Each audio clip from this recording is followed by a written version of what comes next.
Thank you for standing by, and welcome to Interactive Brokers' fourth quarter 2025 earnings conference call. At this time, all participants are in a listen-only mode. After the speaker presentation, there will be a question-and-answer session. To ask a question during the session, you will need to press star 11 on your telephone.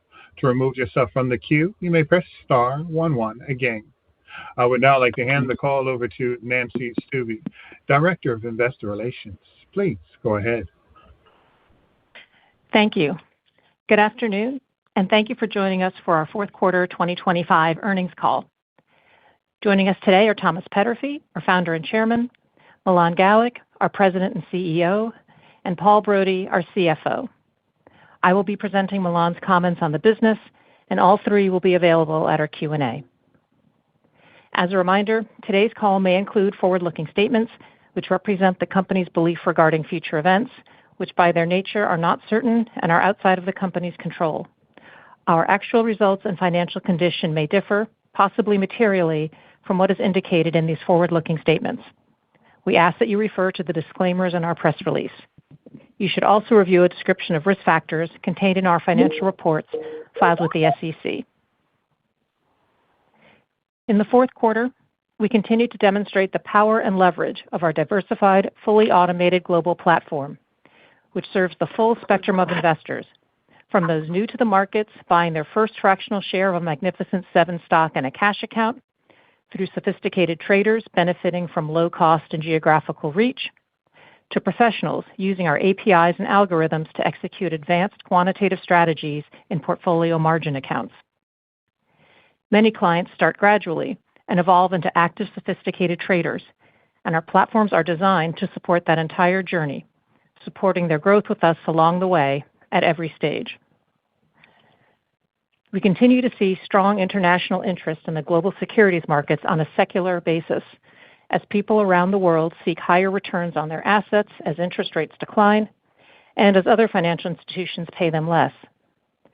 In 2025, we added more than 1 million net new accounts, an annual record for the firm. Client equity rose 37% to $780 billion, an increase of more than $200 billion year-over-year, and the first time we've ended a year with over $750 billion in client assets. Cyclically, rising markets and expectations for lower interest rates drive increased client engagement. Clients traded actively, grew more comfortable taking on risk, increased their market exposure, and made greater use of leverage through margin loans. They also expanded beyond equities into other asset classes, including options and futures.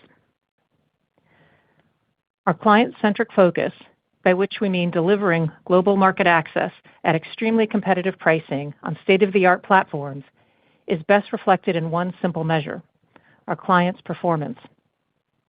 In 2025, the S&P 500 rose 17.9%. By comparison, our clients outperformed.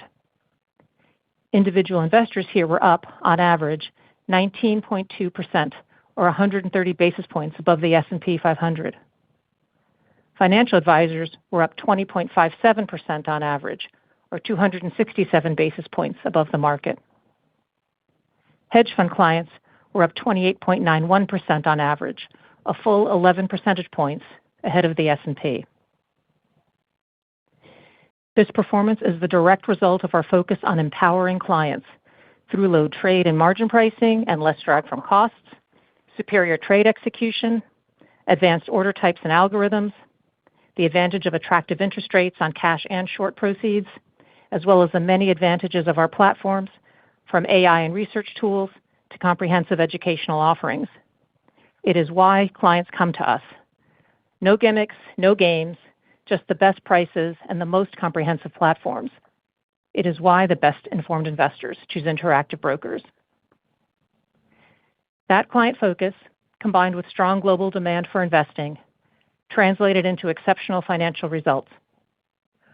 Quarterly adjusted pre-tax income reached a record level of more than $1 billion for the fifth consecutive quarter, despite lower interest rates. For the full year, we generated more than $6 billion in net revenues for the first time. We continually invest in improving our platform from front to back end supported by a global team of programmers who deliver new functionality, ongoing enhancements, and client-driven improvements, while also meeting the diverse regulatory requirements across the many market centers and currencies we support. Throughout 2025, we introduced a wide range of new products and enhancements worldwide, guided by deep engagement with and a strong understanding of the needs of our diverse client base. This year, we expanded market access to Brazil, Taiwan, the UAE, and Slovenia, with additional countries planned for 2026. We continue to add to our ever-growing list of country-specific tax-advantaged funds. We offer traditional and Roth IRAs in the U.S., as well as Canadian RRSPs and TFSAs, UK ISAs, French PEAs, and Hungarian TBSZs. This year, we added Swedish ISKs, Japan's NISAs, and Canadian FHSAs. We now have several billion dollars of client assets in these accounts and are able to support individual investors at all stages of their investment journey. From a funding perspective, clients can now fund their accounts using stablecoin, making cross-border account funding easier and available 24/7. We doubled the amount of cash eligible for our FDIC sweep program, from $2.5 to $5 million for individual accounts and from $5 million to $10 million for joint accounts. In October, we teamed with Carta to introduce our premium charge card globally. The Carta Visa Infinite Card allows eligible clients to link their accounts and access their cash instantly, anywhere in the world, with no foreign transaction fees, an especially compelling benefit for our global client base. And it comes with premium cardholder benefits. Platform-wise, our Global Trader 2.0 mobile platform was launched with a comprehensive UI/UX revamp and an all-new look and feel. Quick access trading tools accessible via a swipe or long press were added. Watch list management was streamlined, and AI news summaries incorporated.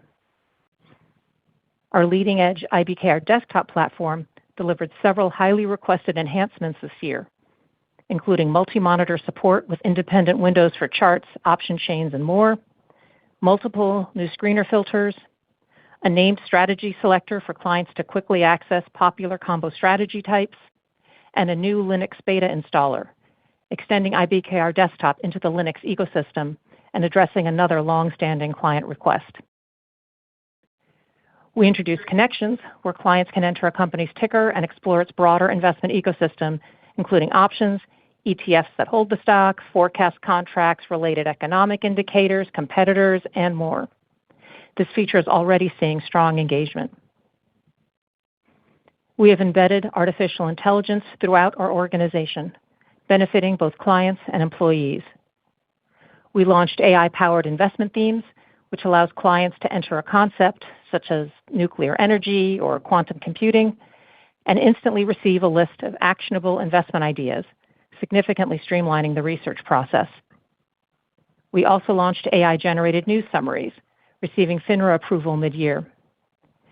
These summaries deliver timely, relevant news directly tied to clients' portfolios, helping them stay informed more easily. Across our platforms, we launched the first version of Ask IBKR, an innovative AI-powered tool that lets our clients interact with and ask questions in plain English about their portfolios. Clients can ask about performance and allocation analysis, track their activity, and get performance attribution. They can ask to compare their performance versus various benchmarks, find their top dividend payers, calculate their capital gains and losses, and analyze sector exposure. Performance can be analyzed across flexible time frames, 1 year, 1 month, period to date, etc. Staying on top of an active portfolio with rapid access to a wide breadth of data is critical for successful investors. Beyond these highlights, we have delivered a wide range of enhancements and new features. I encourage you to explore our platforms on our website, or better yet, request a demo. Seeing our offerings firsthand across a broad range of client types and experience levels is the best way to appreciate what we have accomplished. In other areas of our business, to further enhance execution quality, we expanded our network of liquidity providers across bonds, options, overnight trading, international stocks, and ETFs and ADRs. And to further support our non-U.S. client base, we translate our investor education courses and webcasts into multiple languages, making it easier for clients around the world to get started on investing on our platform. Trading volume during our overnight hours continues to grow rapidly, up 76% from last quarter and more than 130% from the fourth quarter of last year. Providing deep, liquid markets that are not constrained by U.S. regular trading hours is critical to meeting the needs of a globally active client base. And finally, a note on ForecastX. We created this exchange, which is regulated by the CFTC, to support trading on consequential predictions that have measurable third-party verified outcomes. ForecastX traded 286 million pairs this quarter, up from 15 million pairs in the third quarter, and now has 4 members quoting into the exchange, which has over 10,000 listed instruments. Our pipeline of new business, new initiatives, and enhancements remains as strong as ever, and our platforms resonate with people around the globe. We are not stopping here to rest on our achievements. We have many projects to work on, which we will look forward to sharing with you once they become a reality. With that, I will turn the call over to our CFO, Paul Brody. Paul? Thank you, Nancy. Welcome, everyone, to the call. We'll start with our revenue items on page 3 of the release. We are pleased with our financial results this quarter as we produced near-record net revenues and pre-tax income for the quarter and record results in all the major financial categories for the year. Commission revenues rose to a record $582 million this quarter. For the full year, commissions were $2.1 billion, up 27% from last year, driven by higher trading volumes across the major product categories. Net interest income reached $966 million for the quarter and a yearly record of $3.6 billion, despite multiple rate cuts in nearly all major currencies. The continued risk-on environment during most of the year led to a significant increase in margin borrowing, while strong net customer deposits led to higher segregated funds balances. These revenues were partially offset by the interest we paid to our customers on their cash balances. We saw fewer hard-to-borrow names in securities lending than in the third quarter, but their presence across the second half drove full-year results well over the prior year. Other fees and services generated $85 million for the quarter and $291 million for the year, both up modestly versus the prior year periods. This is primarily driven by higher payments for order flow from options exchange-mandated programs and higher FDIC sweep fees, despite reductions in risk exposure fees. Other income includes gains and losses on our investments, our currency diversification strategy, and principal transactions. Note that many of these non-core items are excluded in our adjusted earnings. Other income was $10 million as reported and $37 million as adjusted, primarily driven by a loss in our currency diversification program. Turning to expenses, execution, clearing, and distribution costs were $91 million in a quarter, down 21% from the year-ago quarter, primarily due to 2 factors. First, we had a full quarter of an SEC fee rate at 0. In the fourth quarter of 2024, SEC fees were $22 million.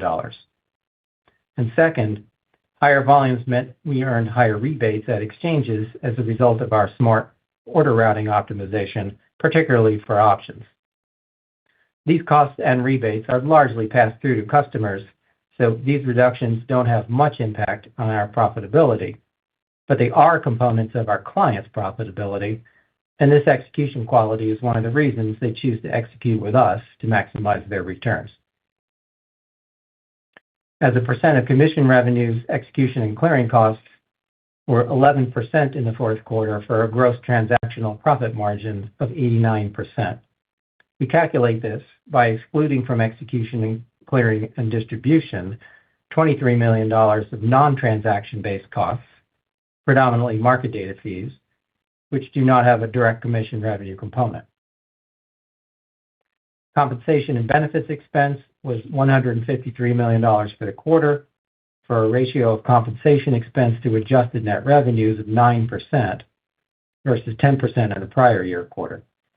As always, we remain focused on expense discipline, as reflected in our moderate staff increase of 6% over the prior year. For the full year, this ratio was 10%, down from 11% in 2024. Our headcount at December 31st was 3,182. G&A expenses were $62 million, up 5% from the year-ago quarter, primarily from increasing spending on advertising.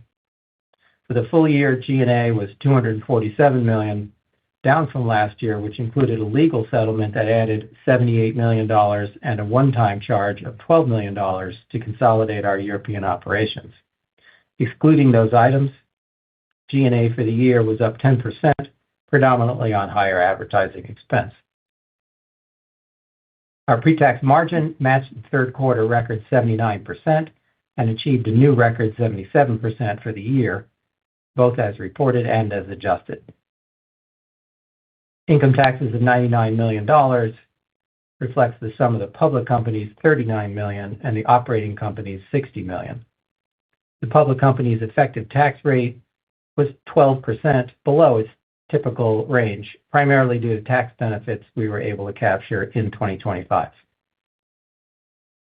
Moving to our balance sheet on page 5 of the release. Our total assets ended the year 35% higher than the prior year at $203 billion, with growth driven by higher margin lending and segregated cash balances. New account growth also helped drive our record customer credit balances. We continue to have no long-term debt, and profit growth drove our firm equity up 23% for the year to exceed $20 billion for the first time. We maintain a balance sheet geared towards supporting growth in our existing business and helping us win new business by demonstrating our strength to prospective clients and partners, while also considering overall capital allocation. In our operating data on pages 6 and 7, we had record customer activity in options, with our contract volumes up 27% over the prior year quarter and up 26% for the full year, in line with industry volumes. Futures contract volumes rose 22% for the quarter to a near record and were up 12% for the full year, well above industry volumes. Stock share volumes rose 16% for the quarter and 38% for the full year. Stock share volume generally increased versus last year as clients gravitated to larger, higher quality names and traded relatively less in pink sheet and some other very low price stocks. Growth in the notional dollar value of shares traded in the quarter was significantly higher than the growth in share volumes, combined with the rise in major equity indices worldwide. On page 7, you can see that total customer DARTs were 4 million trades per day in the quarter, up 30% from the prior year. Commission per cleared commissionable order of $2.64 was down from last year, primarily due to a mix of smaller average order sizes in stocks and futures and slightly higher in options, and the previously mentioned SEC fee rate moving to 0, which lowered commissions as well as execution and clearing expense. Page 8 shows our net interest margin numbers. Total GAAP net interest income was up 20% from the year-ago quarter to $966 million, just $1 million shy of third quarter's record, despite benchmark rate cuts in multiple countries. Adjusted for NIM presentation, net interest income was just over $1 billion for the first time. We include, for NIM purposes, certain income that is more appropriately considered interest, but that for GAAP purposes is classified as other fees and services or as other income. Our net interest income reflects strength in margin loan interest and securities lending, partially offset by a modest increase in interest expense on customer cash balances despite lower benchmark interest rates. Many central banks, including the UK, Canada, Hong Kong, and the US, reduced rates this quarter, while others, including Australia, Europe, and Switzerland, held steady. Year on year, the average US Fed funds rate fell 75 basis points, or by 16%, Despite this decline, our margin loan interest was up 17%, and our segregated cash interest was down only 3%, both bolstered by higher balances. The average duration of our investment portfolio remained at less than 30 days.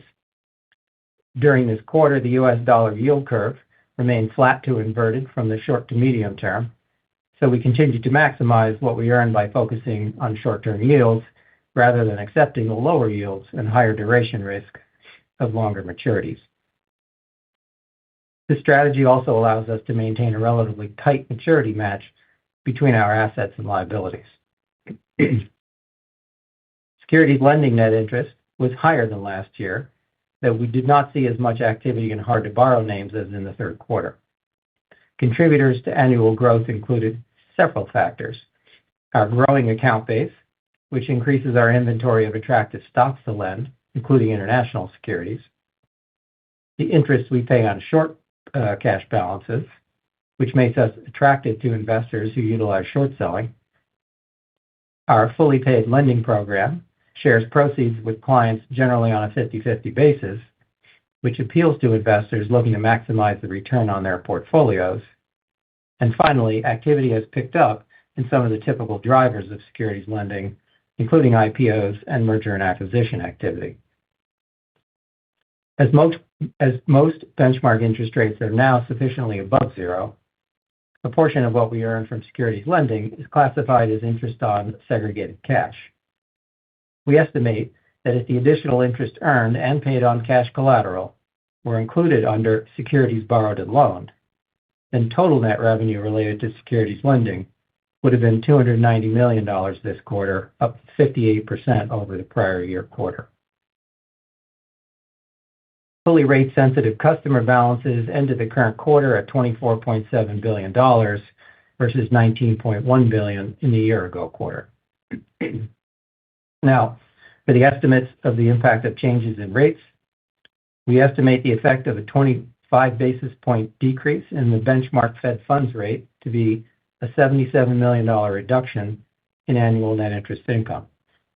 Note that our starting point for this estimate is December 31st, with the Fed funds effective rate at 3.64% and balances as of that date. Any growth in our balance sheet and interest-earning assets would reduce this impact. About 29% of our customer interest-sensitive balances is not in U.S. dollars, so estimates of a U.S. rate change exclude those currencies.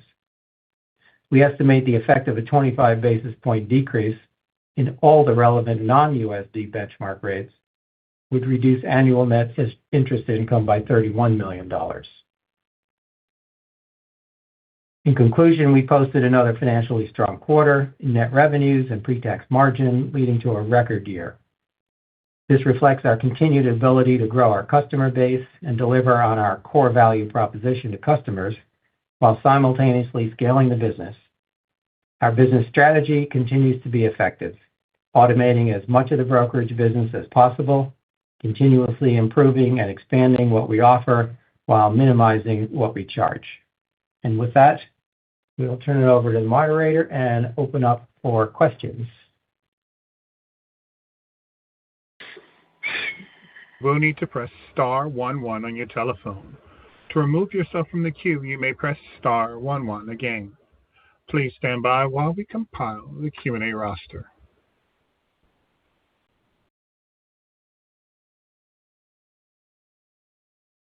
Our first question comes from the line of Brennan Hawken of BMO Capital Markets. Your line is open, Brennan. Hi, thanks for taking my question. Was curious about the poll on the customer credit balances. It seemed as though the decline in the amount paid, the yield, didn't come down quite as much as we were looking for. There's some color around some of those dynamics and what might have caused the lower rates not to flow through, and whether or not there might just be some more on the come here in the next quarter or two. Yeah, sure. So obviously it's, the net interest income and the major segments there being segregated cash and margin loans and the customer credit balances. They all operate a little bit differently. So for seg cash, when the rates come down, even though we have a relatively short duration, there is a little bit of tail out there, and we retain somewhat higher rates while we pay lower rates on our credit balances during that period because they are based on the overnight rates. The rest is balance changes. So our very strong performance in the margin lending balances vastly overcame the drop in the general benchmark rates. Okay, got it. So we got basically a repricing lag on some of the asset side. That makes sense. And for my follow-up, I believe the comment period for your bank charter application ended today. Could you maybe update us on that process, what you've heard back from the regulators, and what kind of impact we should expect if the bank charter is approved and you go forward with a bank? So we have been in contact with the OCC for a while. The way this process works is you are in contact with them, you talk to them, you present the business plan, they point out what they do not like or what you would like to receive more information on. Once you get through this stage, they give you the go-ahead to officially file the application, which we did, and they acknowledge that. Then there is a several months long time period that they have to actually approve your request. There are others applying for the National Trust Charter Bank. I do not know exactly where we are in the queue, but my expectation would be to be operational by the end of this year. Now, exactly what that means for us is, as a broker-dealer, the regulations do not permit us to custody assets of mutual funds and exchange-traded funds. A trust charter bank will allow us to do that. So that is the rationale behind our application. Okay.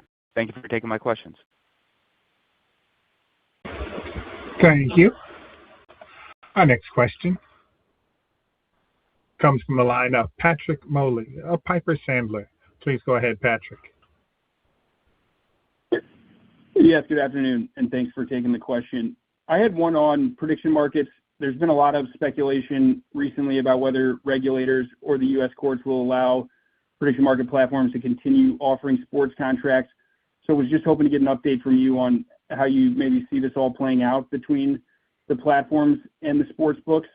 And then with ForecastX launching NFL contracts in the fourth quarter, just wondering, what you would need to see from regulators or the courts that would make you comfortable offering contracts like that to IBKR customers, or if this is an aspect of prediction markets that you just think is, will never make sense to commingle with your existing customer base.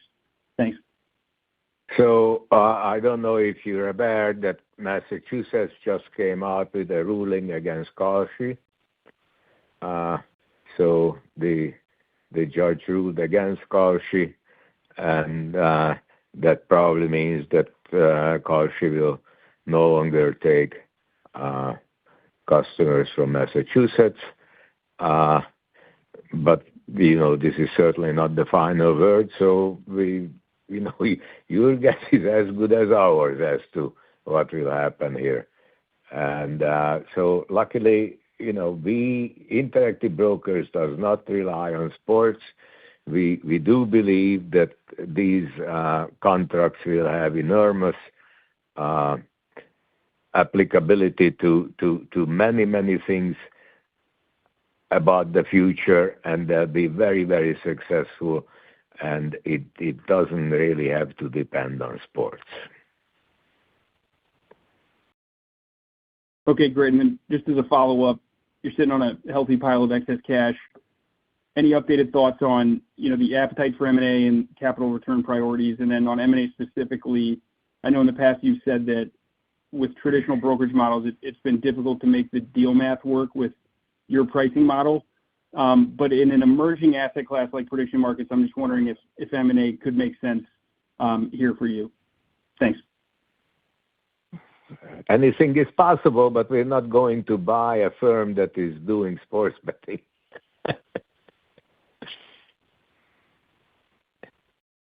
And there is nothing else out there at the moment, right? It's not only that. We have our own platform, ForecastX. It's growing nicely. Mid-December of last year, we have rolled out ForecastX on 24/7 trading schedule. We added liquidity providers. ForecastX now lists over 10,000 different instruments, and the trading volumes have increased significantly. So no reason for us to look for an acquisition in this space. All right. Thanks so much for the answer. That's it for me. Thank you. Our next question comes from the line of James Yarrow of Goldman Sachs. Please go ahead, James. Thanks for taking the question. So you touched a little bit on the OCC National Trust Bank Charter. I was hoping you might be able to touch a little bit on the aspirations for a European banking license, and if so, where you are in the process of looking to get one of those. We have not started the process. Having a bank license in Europe would come with some benefits. It is not urgent for us to have one. We will eventually have a license in Europe. The most likely place for us to acquire it would be in Ireland, where our broker operations are already regulated by a banking regulator with whom we have very good relationship. Okay, excellent. I just wanted to ask a follow-up on prediction markets. I was hoping, Thomas, you might be able to just update us on the institutional adoption of prediction markets so far, how you plan to cater to this client set specifically versus on the retail side, and over what period, in your view, institutional prediction markets fully develop? So our most frequently traded contracts are temperature contracts. We are currently working on tying up these temperature contracts with the electricity contracts and the natural gas contracts. And as you know, it is basically the utilities that have to every day make a judgment about the next day's use of electricity. So we are working on approaching those, and I think that sometime in the course of the year you will see them onboarding. Okay, thank you so much. Thank you. Our next question comes from the line of Craig Siegenthaler of Bank of America. Your line is open, Craig. Good evening, everyone. Hope you're all doing well. My first one is on your expanding crypto offering. How should we think about the appetite for adoption across your base? And I'm especially interested in the individual investors in the direct and the iBroker channel. Do they want crypto trading, and do they want it from IBKR? Crypto revenues are at the moment small relative to the overall company's revenues. Most clients who actively trade cryptocurrencies were already doing so before we entered the space. So we are not yet a major brand in cryptocurrency space. You asked about the iBrokers. The answer is no. They have not been asking for access to crypto. I'm not sure why that is. Our pricing, as we explained over a number of earnings calls, is superior to our competitors in the United States and outside.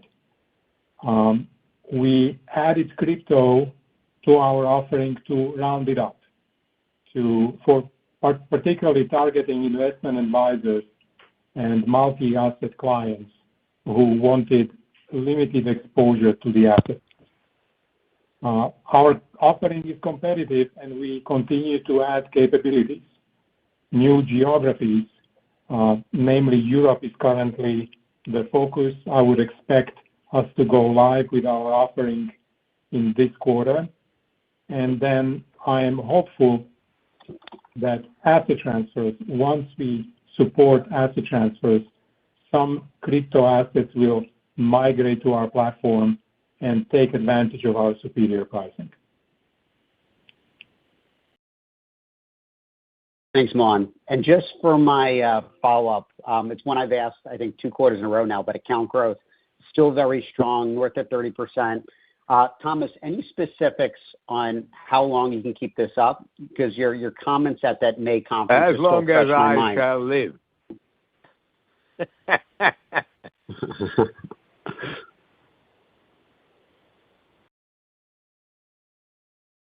No, that's my answer. No, I don't see any reason why our account growth would slow down.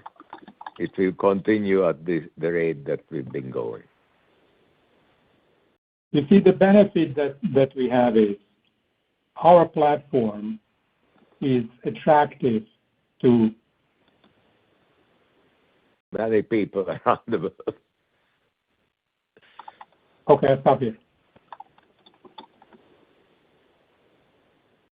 Thanks for taking my questions. Thank you.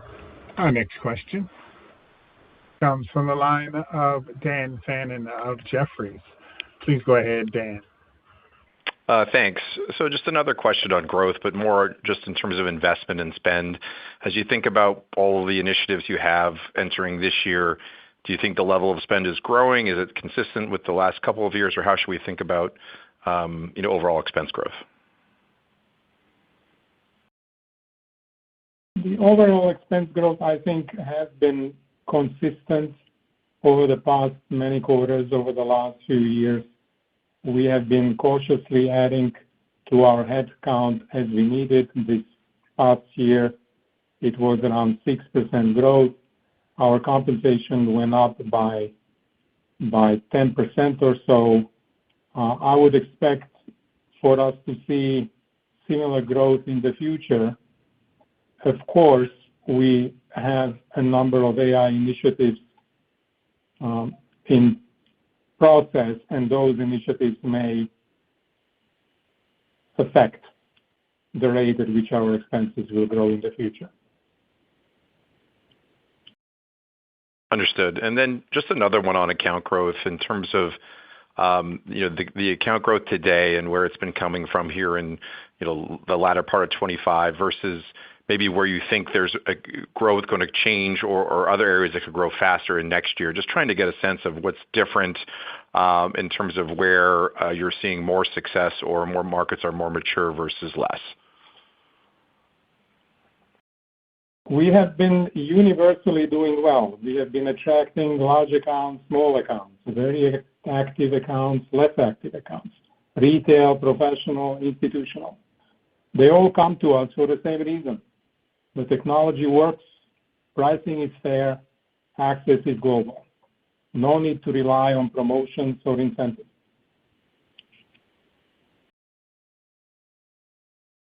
Understood. Okay, thank you.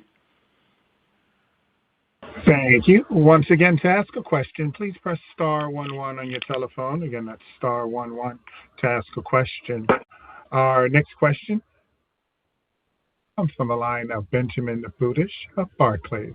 Please go ahead, Benjamin. Hi, good evening, and thank you for taking the question. Maybe tying a couple of these previous questions together, I think, Thomas, in the press, you made some comments about the U.S. midterm elections later this year, potentially juicing account growth. Can you maybe talk about and I think you've mentioned in the prepared remarks, the advertising spend is up a little bit, even though I think a lot of your growth comes from word of mouth. Can you maybe talk about your plans to get or drive more engagement on prediction markets, either through the Interactive Brokers platform, onboarding more FCMs? How are you thinking about that opportunity coming up later this year to kind of boost account growth even more? Advertising is certainly a key. We are getting better and better at advertising, and we are also increasing our advertising spending to some extent. So that's what it is. Okay, understood. We will not let our account growth go lower. Love the confidence. Yeah. Maybe just one more question on prediction markets. You talked earlier about institutional interest. I'm just curious, when we look at some of the institutional products offered at CME and ICE, we tend to see very, very large notional amounts and larger fees per contract, but less relative to the size, to the notional amount of exposure. Just curious, onboarding insurance companies, electric utilities, these sorts of institutions, does that require any change to product design, or do you think it's more a matter of education, making sure the liquidity is there, and then you'll be able to onboard those kinds of customers? Thank you. It's not a product design question. It is a matter of selling it. Okay. Thank you very much. Fair enough. Thank you. I would now like to turn the conference back to Nancy Stuebe for closing remarks. Madam? Thank you, everyone, for participating today. As a reminder, this call will be available for replay on our website, and we will also be posting a clean version of our transcript on the site tomorrow. Thank you again, and we will talk to you next quarter end. This concludes today's conference call. Thank you for participating. You may now disconnect.